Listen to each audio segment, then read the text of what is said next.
Ephesians chapter 3, verse 20. Paul writes, "Now unto him that is able to do exceeding abundantly above all that we ask or think, according to the power that worketh in us." Paul has written this letter, this epistle, to the people in Ephesus. Understand that Ephesus was the most important city in Western Asia Minor. Today, that's modern Turkey. Ephesus had become a great commercial center. Ephesus was at an intersection of major trade routes.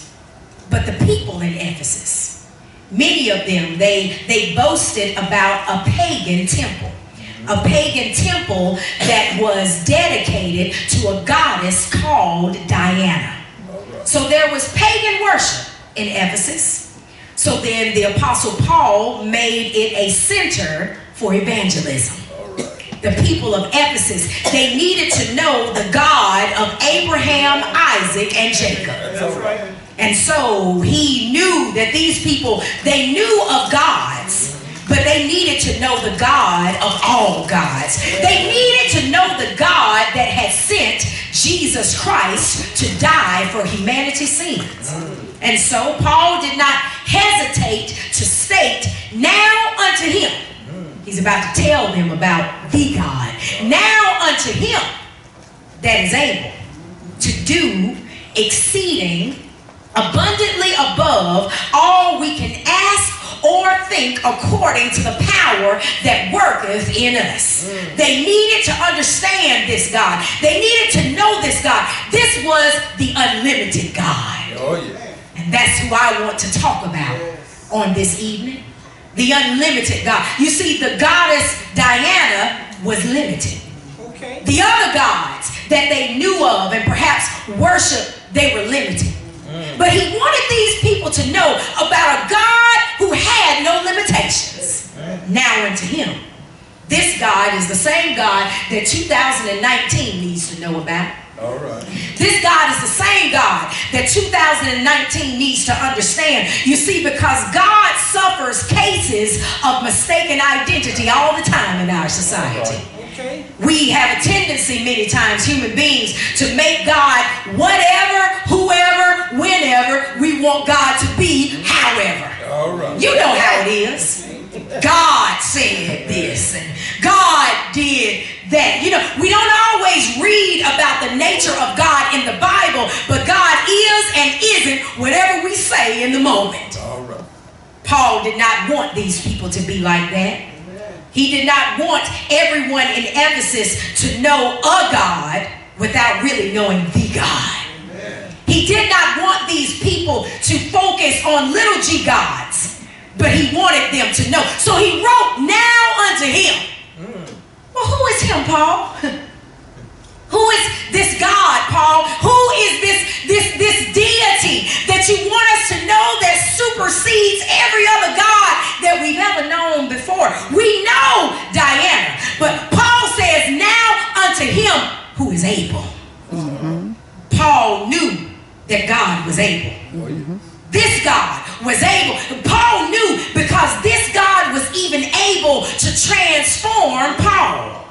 Paul had a testimony to prove that now unto him who is able. What do you mean he's able? Well, I'll tell you, I am the Apostle Paul. My story is such. It's all right now. I was a persecutor of Christians. That's right. That's right. I was one who was trained, a smart man, and the Lord transformed me on the Damascus road. The God that I'm talking about is able. If that God can transform me, that God can transform anybody. Who knows that God is the great transformer? Amen. God was able to do some things. I have a little cousin by the name of Nicholas, and he showed me before his little transformers. And if you ever seen a transformer toy, then you know that it has more than one function. You see, the transformer toy that he showed me, it appeared at first as a man, but then it transformed into a truck. So that meant that his little transformer had more than one function. see, God is like that when God gets his hands on you. That's right. You see, you think that maybe you can do only one thing. But when God gets his hands on you, you discover that you have more than one function. You thought that the only thing you could do was serve on the choir. But then the Lord showed you that you could serve at the door too. The Lord showed you that you could be a tither. The Lord showed you that you could give offering and you could be faithful. You have more than one function. Everybody has a story. You have a story of how God has transformed you. You may not be all that you want to be, but you changed into some things that are better than what you used to be because God is the great transformer. Everybody in here is a used to be. You used to be something. Amen. That's why we have to be so careful how we look on other people. Because other people, yeah, perhaps they used to be this and they might still be that, but you've been this and you've been that. But God took your this and your that and made you somebody. Paul says, now unto him who is able. He says he's able, and then he says God does something. God is able to do exceeding abundantly above all we ask or think. And Paul was a recipient of what God can do. God was able to do tremendous things in the life of Paul. God was able to do plentiful things to show his great abilities in the life of Paul. You see, Paul was the one who was shipwrecked, but God was still there. Amen. Paul is the one who was stoned, but God was still there. Paul was beaten and imprisoned, but God helped him through it all. God exceeded Paul's expectations. God is the one who is able, and then he's able to do exceeding abundantly above. Has God ever exceeded your expectations? Amen. Yes, he has. You thought that you were going to be a minimum wage worker, but then God exceeded your expectations, and you got more money than you thought. I mean, you thought that it was just another date. He was cute, she was cute, but then God exceeded your expectations, and you ended up married. Oh, you know God exceeds expectations. You thought that your credit was only good enough for a car, but then God exceeded your expectations, and you were able to get a home. You thought that you could only get a high school diploma, but God exceeded your expectations and showed you that you can have more. You thought that you were going to struggle to make ends meet time and time again. But even if you did, God exceeded your expectations because you haven't missed a meal. Look at us in here. We've been eating real good. God is able to exceed your expectations. Ephesus had to consider the true God who can do anything but fail.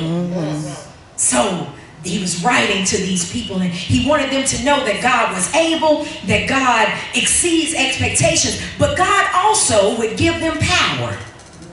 If these people in Ephesians were going to make it, they were going to have some power. I'm not talking about financial power. I'm not talking about the kind of power that you get when you're in a leadership position. I'm not talking about that type of power. I'm talking about the kind of power that only God gives. They would have to have inner strength because some people would still choose to worship pagan gods. Amen.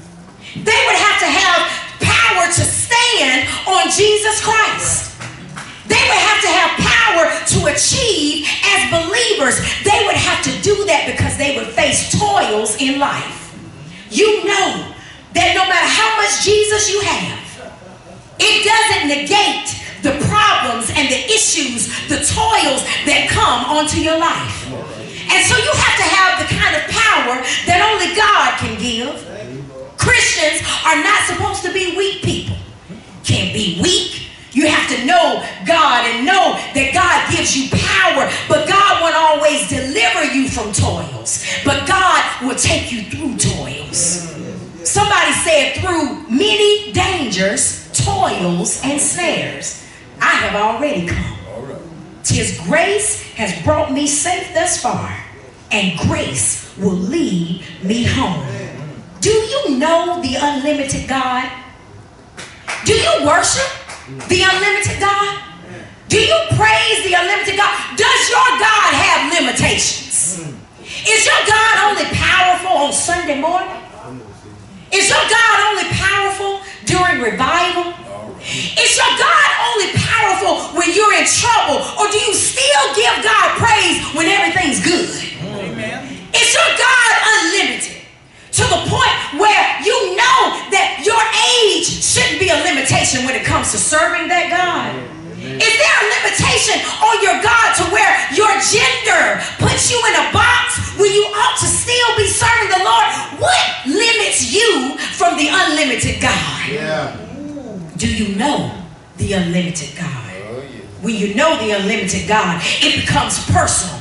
You start to say, he's my unlimited God. I wonder if the people in Ephesians, in Ephesus started to think, you know, that God that Paul is talking about, that's not just Paul's God, that's my God. See, when you have a relationship with that God, that's not just pastor's God. That's not just the preacher's God. That's not just the deacon's God. That's not just mama's God. That's not just daddy's God. That's not just cousin's God. That's not just your best friend's God. That's your God. And when it's your unlimited God, you know that God is limited and you want to talk about God. You see, my time is limited, so I can't tell you all about the unlimited God that I want to tell you. You see, God is unlimited, but our time is limited. So I'll just tell you that my God is my light, my portion, my refuge, and my rock. God is unlimited, but my time is limited. So I'll just tell you that my God is my friend, my fire, my fence, and my forever. My God is unlimited, but my time is limited. But let me just tell you a little more about my God. My God is my healer, my help, my hope, and my hiding place. My God is unlimited, but my time is limited. But let me just tell you a little more about my God. My God is my maker, my majesty, my king, and my song. Our time is limited, but our God is unlimited. My God is my strength.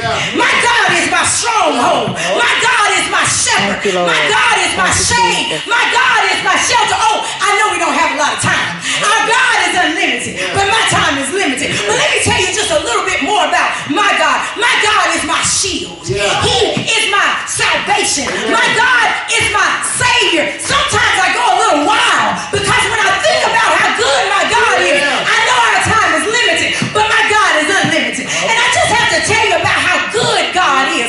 God is everything to me. There's no secret what God can do. What he's done for other people, he'll do for you.